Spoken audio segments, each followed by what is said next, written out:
पंजाब में एक शहर है, कस्बाई है, सुनाम। पंजाब में एक सुनाम जगह है, गेहूं की बहुत बड़ी मंडी है।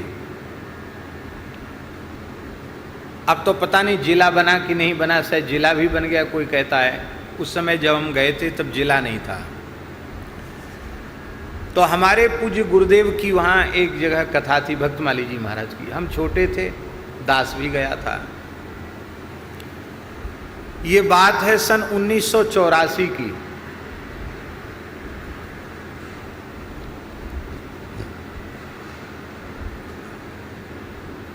इंदिरा गांधी वाली घटना घटी नहीं थी तब, इंदिरा जी ही प्रधानमंत्री थी, उसी समय की घटना है।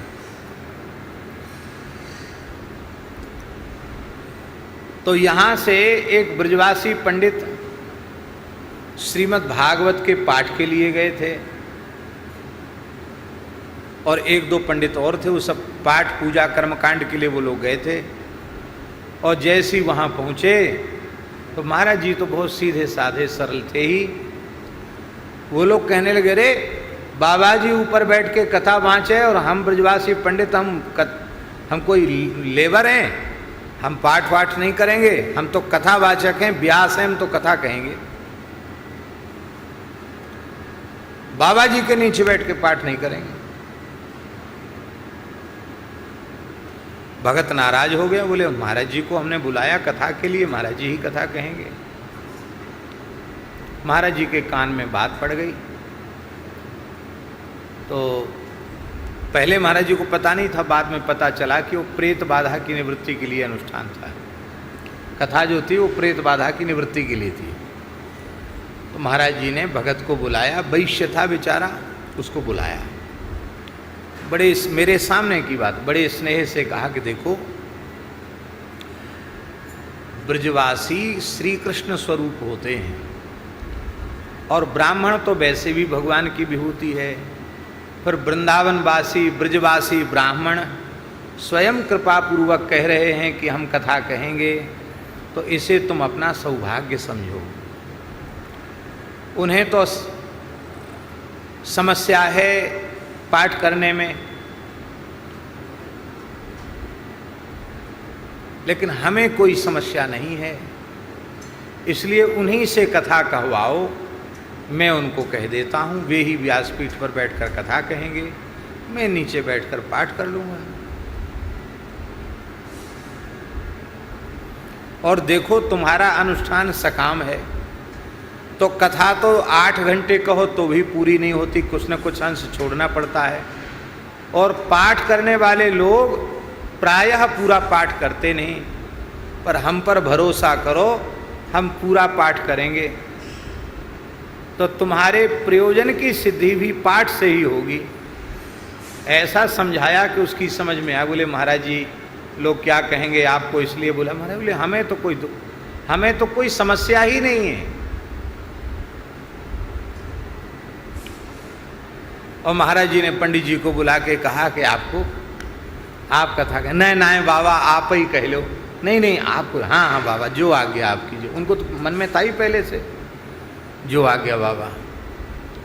तो मैं उस कथा में, दास उस कथा में था, मैंने दास ने देखा कि महाराज वो तो बैठ के कथा बाँच रहे व्यासपीठ पे, महाराज जी नीचे बैठ के पाठ कर रहे। अपनी छाती पे हाथ धर के पूछो, छोटे से छोटा वक्ता क्या ऐसी परिस्थिति आने पर ऐसा कर सकता है?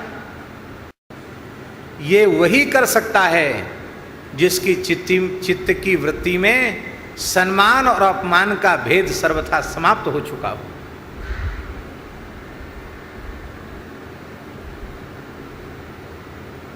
यस्मान्नोद्विजते लोको लोकान्नोद्विजते च यः हर्षामर्ष भयोद्वेगैः मुक्तः यस्य च मे प्रियः। इस अवस्था में पहुंचा हुआ कोई महात्मा ही ऐसा कर सकता है।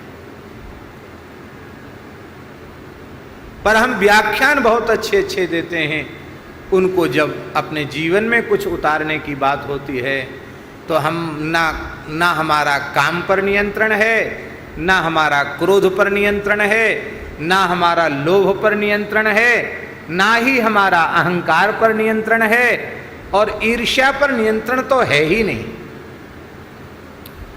आपको सुनकर आश्चर्य होगा और शायद विश्वास भी नहीं होगा, ऐसी दुर्भाग्यपूर्ण अवस्थाएं भी आती हैं जहां गुरु की प्रतिष्ठा देखकर शिष्य के मन में ईर्ष्या होने लग जाती है।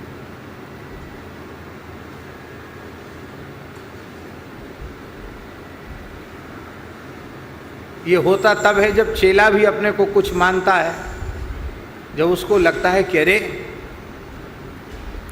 अभी तक तो हम थे और जब से गुरुजी आके यहाँ बैठ गए तब से हमें तो कोई पूछने वाला नहीं, तो फिर वो अलग अपनी दुकान जमाने की सोचता है। जबकि गुरु महिमा, गुरु उत्कर्ष जितना बढ़े उतनी प्रसन्नता उसको होना चाहिए। शिष्यात इच्छेत पराजयम,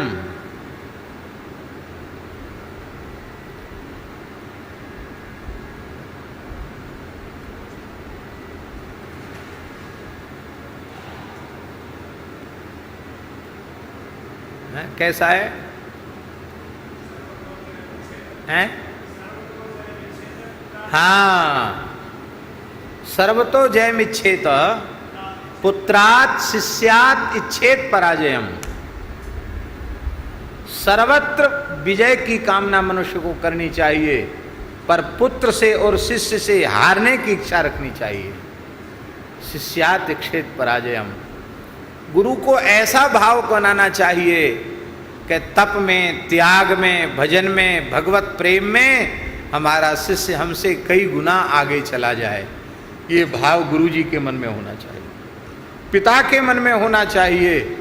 मेरा पुत्र दान में, शील में, दया में, करुणा में, सेवा में, सदाचार में, धर्म के आचरण में हमसे 10 कदम आगे जाए।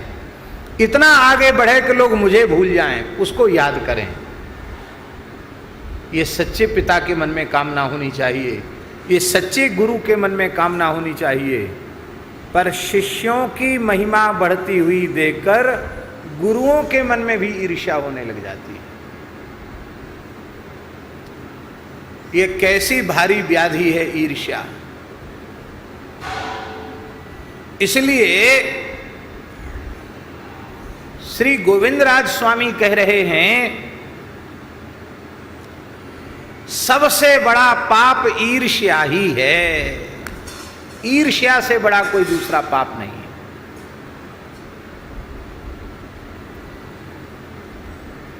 देवलोक में भी बहुत ईर्ष्या है।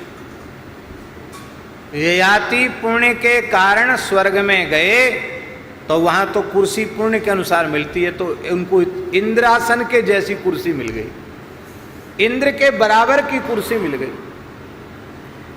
अब अग्नि, वरुण, कुबेर, वायु, यम, ये तो सब नीचे बैठे हैं, नीचे की कुर्सी पर बैठे हैं, और देवराज इंद्र का मंच ऊंचा है और उसके बगल में उनके बराबर में कुर्सी पड़ गई, सिंहासन बिछ गया ययाति का। तो देवराज ऊपर से नीचे देख के ईर्ष्या में जल भुन गए। रे, ये धरती का चंद्रवंशी चक्रवर्ती राजा इतने पुण्य इसने कर लिए कि मेरे बराबर आ गया है। अब देखो, मन में तो उसके ईर्ष्या का भाव, पर ईर्ष्यालु व्यक्ति बड़े कपटी होते हैं। इतने कपटी होते हैं कि जिसके प्रति उसकी ईर्ष्या है ना, वो सामने से आता हुआ दिख जाए तो वो तो चल के आ रहा, ये दौड़ के जाएगा, एकदम गले से लग जाएगा, कहेगा अरे आंखें तरस गई तुम्हारे दर्शन के लिए, आज छाती से छाती लगा करके आज हृदय की जलन शांत हुई है, वाह। और कहो मित्र कैसे हो, ऐसा व्यवहार करेगा कि उसको बड़े से बड़ा प्रेमी ऐसा व्यवहार नहीं कर सकता। और जैसी वो थोड़ा सा आगे गया 10-20 गाली देगा मन ही मन उसको एक सांस में। सवेरे सवेरे कैसे आदमी का मुंह दिख गया, अरे राम राम, आग लग गई, अरे राम राम, कैसा आदमी, अरे। हम भी छोड़ेंगे नहीं बच्चू, कहाँ जाओगे, कितने ऊपर चढ़ोगे, ऐसी टांग पकड़ के नीचे पटकेंगे, ऐसी धूल छिटाएंगे कि तुम्हें नानी याद आ जाएगी। ऐसे व्यवहार को कहते हैं कपट व्यवहार।